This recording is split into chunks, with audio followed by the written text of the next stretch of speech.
Hello, Namaskar and Adab to all my friends from your friend astrologer and guide Irfan once more with you from your very own channel Astro Assurance. The title of this video is about how strong your horoscope is influenced by Ketu, and I'll try and do a series of different planets influencing your horoscope very strongly, but I wanted to start with Ketu. The reason is that firstly, if you look at the Kal Purush Kundi, and if you see that the Kal Purush Kundi or the Kal Purush horoscope, the first sign is that of Aries, but which is the first nakshatra. The first nakshatra is the nakshatra of Ashwini, ruled by Ketu. So the zodiac is screaming at us and saying that in the Kal Purush Kundi, the basic energies of the Lagna, of the personality, is of Ketu. Now, Aries sign is ruled by Mars. Mars is a general which is fighting for the cause of the king. King is nothing but sun, which is the soul. That means in your bidding, in your life, in your motivation, in your willpower, in your achievements, in your successes, there has to be a thread of the Mars energy connected to what the soul wants to achieve. But what we do? All our efforts, all our energies goes towards materialism. And the zodiac wants us to do something else, we do something else. And what is the Martian energy for? What is the energy given us to do things? To win, to succeed, to admonish our adversaries.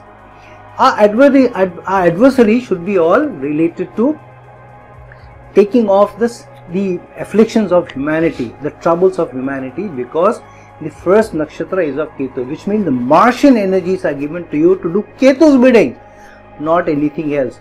And so if you look at the trend of all the nakshatras, the first nakshatra is ruled by Ketu, then by Venus, then by Sun, then by Moon, then Mars, then Rahu, Jupiter, Saturn, Mercury, and so on.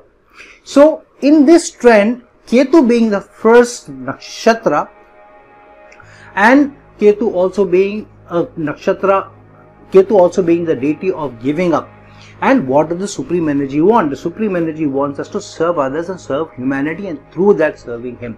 And hence, Ketu's presence or strong influence in your horoscope is actually a boon, not a challenge, not a problem.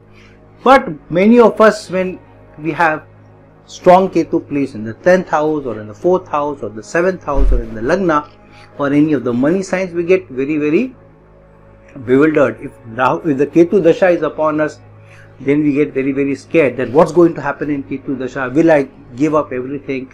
Will I lose everything? And we have these fears.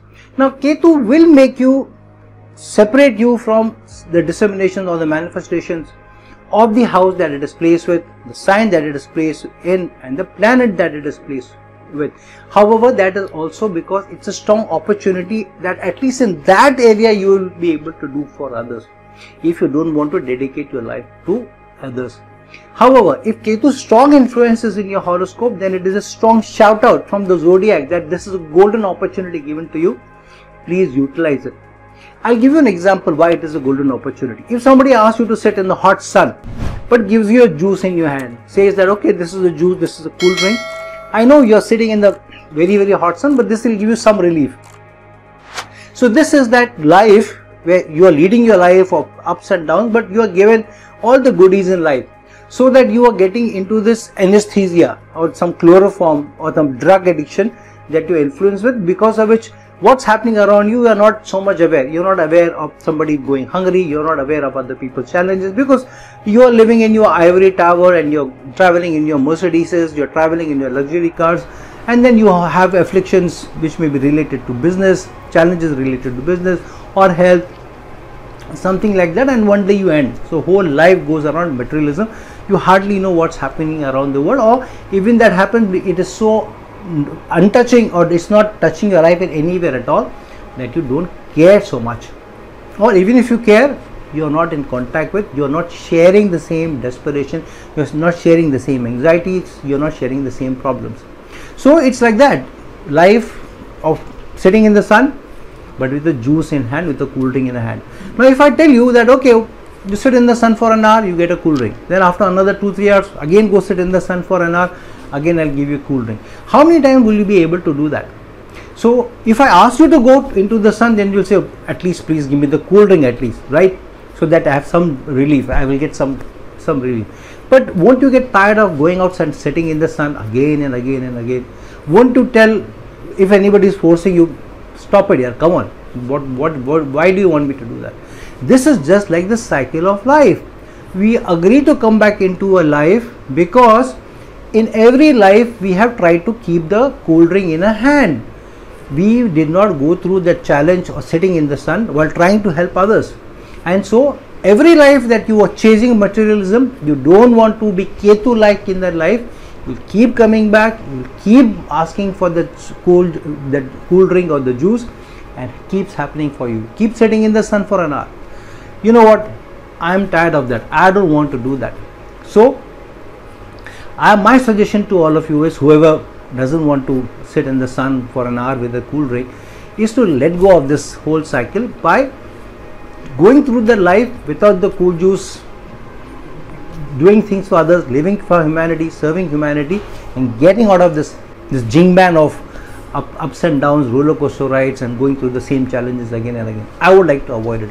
So if you have strong Ketu energies, it's an opportunity given to you to let go of this 1 hour of sitting in the sun and the juice, or letting go of all the cycle of life and that keep coming back and going through your karma. If your karma is good in the life, you may get the cool juice in your, the cool drink in your hand. If your karma is not good, then what happened? You may go through worse time. But when you go through worse time, again you're chasing materialism. I need to pay the fees of my school, my children's school fees. I need to pay this, I need to pay my installments, I need to pay my EMI. If you are a billionaire, probably you will not worry about so much about EMI. You will be worrying probably about, can I have the biggest jumbo jet in the world, bigger than the sheikhs, the Dubai sheikhs or the Middle East sheikhs. I want a bigger one than that. Your challenges will be something else, your tensions will be something else, your anxieties will be something else, but your anxieties will be there, your tensions will be there. Something will always be playing on your mind, maybe much bigger than the poor guy who's a cobbler or who's a maid at somebody's house, but you will have that. So strong Ketu's influence is a strong opportunity given to you to serve humanity, serve the supreme energy, and get out of this life. But we fear that. Now what do I mean by strong Ketu's influence? One is, if you're born in the Ketu Dasha itself, it's a golden opportunity. The zodiac is telling you you're born in the Ketu Dasha.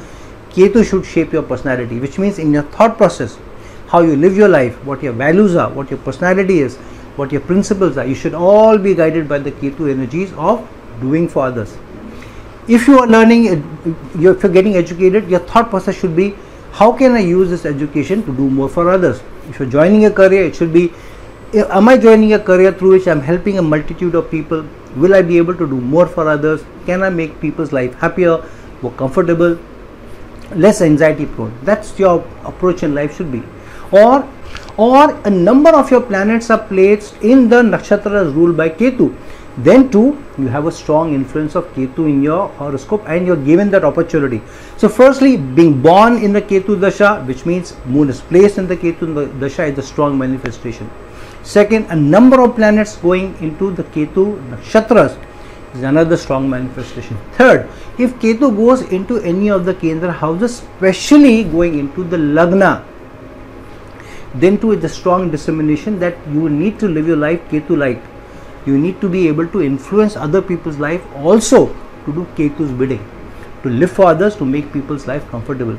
Or if Ketu is not placed in Lagna but is aspecting the Lagna, either from the 5th house or the 9th house, with his 5th or the 9th aspect, which means Ketu is getting into the other dharma bhavas, which is again a strong manifestation of where your life should be. Strong influence of Ketu on your life.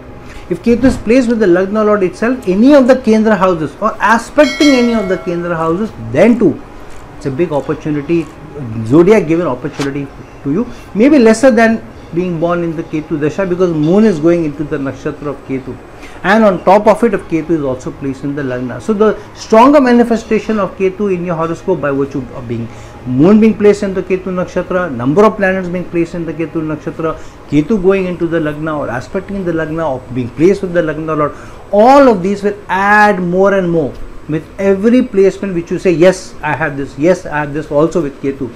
That means a stronger and stronger opportunity given by the zodiac itself. Then if Ketu is going into any of the moksha bhavas and in the moksha sign also, for example, Ketu can go in the moksha bhava like the 8th house but in the sign of Leo, which is the dharma sign.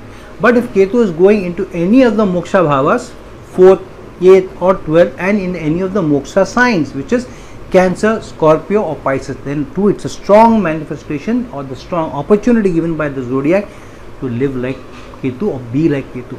So if you have Ketu in the 4th house in Scorpio sign, for example, strong moksha presence, strong opportunity given to you to do Ketu's bidding. Then if a number of planets are placed with Ketu or under the aspect of Ketu, then too it's an opportunity given to you to be able to do or live your life Ketu like. Now the stronger manifestation is obviously being born in the Ketu nakshatra, Ketu dasha, because moon is placed in the Ketu nakshatra.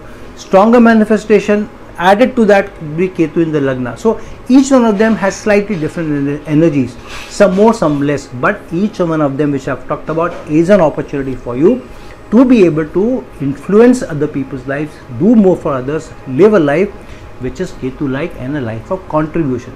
And if Ketu goes into the 10th house itself, your entire career has to be that you do something, your contribution has to be something in which your career gets connected to doing more for others.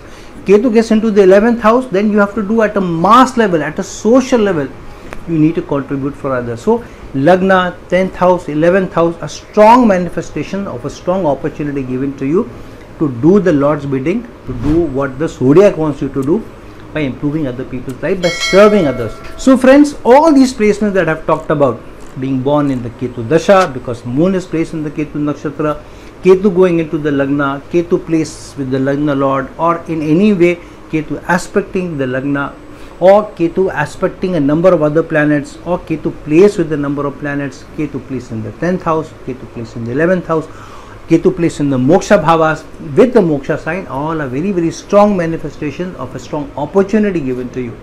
Now this is a golden opportunity given to you.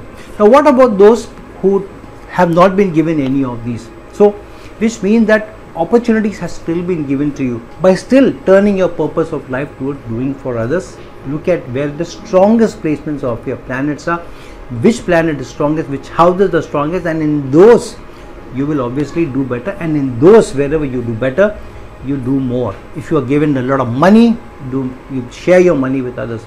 If you are given a lot of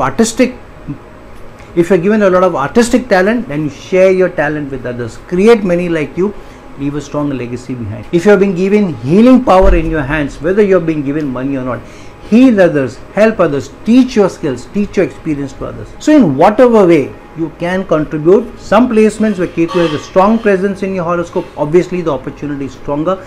If that is the case, please make use of those opportunities. Please dedicate your life to do more for others and then experience the elevation within this life and also the spiritual elevation afterwards. So friends, please understand the Ketu's placement in your horoscope, how it is placed, where it aspects, how it is manifesting, which direction it is pointing towards, and then make the most of your Ketu's placement for an eternal life directly with the supreme energy. So friends, like this video, share this video, and if you're looking for a personal consultation from me, please reach out to me at the links given below. Until some other time with some other video, this is your friend astrologer and guide Irfan signing off. Ciao.